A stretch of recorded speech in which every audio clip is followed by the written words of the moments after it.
காலை விடிந்ததுமே வேலைக்கு ஓடினாள் அந்த மருமகள். வீட்டிலுள்ள எல்லா பொறுப்பையும் அமைதியாக செய்து கொண்டிருந்தாள். ஆனால் ஒரு விஷயம் மட்டும் மாமியாருக்கு பிடிக்கவில்லை.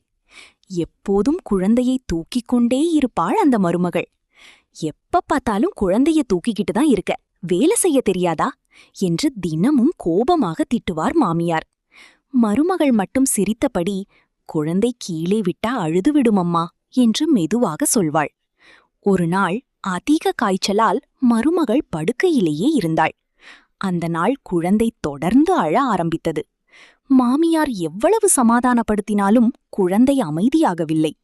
சில நேரம் கழித்து குழந்தை மெதுவாக தனது அம்மாவின் அருகே சென்று அவள் கையை பிடித்தபடி அமைதியாக தூங்கியது. அந்த காட்சியை பார்த்த மாமியாரின் மனம் உடைந்தது. அவள் வேலை தவிர்க்க குழந்தையை தூக்கவில்லை, அன்பால்தான் தூக்கிக் கொண்டிருந்தாள் என்று உணர்ந்தார்.